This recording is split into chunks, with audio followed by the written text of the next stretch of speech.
We have requested the issuance of subpoena duces tecum for the bank records, tax records, and anti-money laundering council reports relating to Vice President Sara Duterte and her husband, Attorney Mans Carpio. Sa pamamagitan nito, may lalahad ang buong katotohanan tungkol sa mga alegasyon sa Article 2 ng Articles of Impeachment. Una, na pinayaman ni Vice Presidente ang kanyang sarili ng labis-labis sa kanyang legal na sahod at lehitimong kita bilang isang lingkod bayan. Pangalawa, na meron siyang mga ari-arihang hindi dineklara sa kanyang Statement of Assets, Liabilities, and Net Worth. At pangatlo, na habang siya ay nanunungkulan bilang Vice Presidente, nakibahagi siya sa negosyo, directly or indirectly, kahit ipinagbabawal ito ng ating konstitusyon. Sasabihin marahil ng depensa na walang kapangyarihan ang hukumang ito na busisiin ng mga bank records, tax records at AMLA reports ni VP Sara.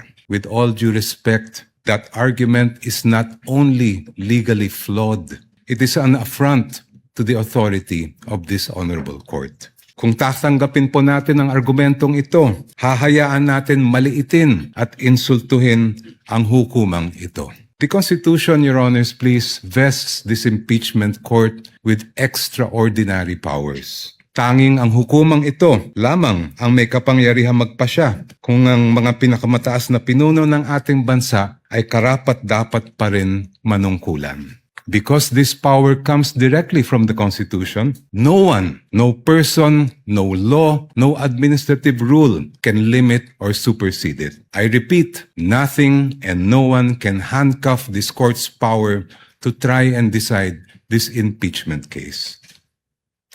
Kahit ang bank secrecy law po ay sumusunod at tumatalima sa impeachment court. Our first point, Your Honors, due process. Impeachment is primarily a legal and constitutional procedure with political characteristics. It is sui generis, but it is not a purely political proceeding. Ibig sabihin po nun, the Bill of Rights, especially the due process clause, applies in all stages of the impeachment process. Your Honors, those are not my words. Those are the words of the Supreme Court in Duterte versus House of Representatives. And that is the law of the land. When we speak of due process, we offer a simple proposition that evidence must be present to support each and every accusation. Pero hindi po yon yung nangyari dito. Balikan po natin kung saan nagsimula itong proceeding na ito. I have here with me, Your Honors, copies of the Saballa and Cabrera complaints. Both filed before the House of Representatives. Both accused the Vice President of allegedly amassing unexplained wealth. Both with voluminous attachments. Sabi po nila una ay due process daw ang isang paulit-ulit na dinidiin ng defense. But there's no debate that due process applies in this proceeding, just like in any other proceeding. The real issue before this honorable court is, will the subpoenas that we are asking be issued by this court actually deprive the respondent of any form of due process? Ang aming paniwala po ay hindi.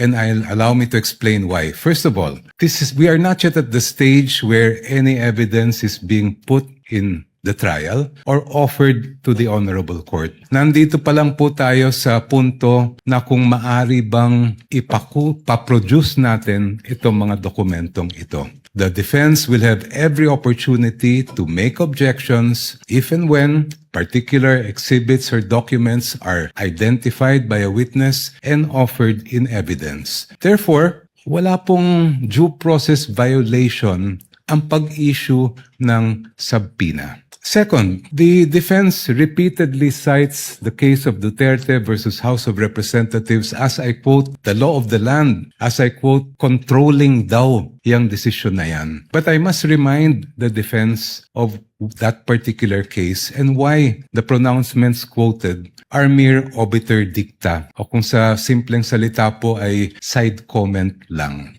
The entire Duterte versus House of Representatives case revolved around a different mode of impeachment. Kung maalala po natin, yan yung at least one-third na members of the House ang nagsampa ng kaso. And the entire decision discussed how due process should apply to that mode of impeachment. Totoo, may sinabi ang Supreme Court tungkol sa mode na ginamit po ng Saballa and the Cabrera complaints. Pero hindi po yun ang issue sa kaso ni Duterte. That issue is just a side bypass or incidental declarations of the court that are not controlling and are not the law of the land.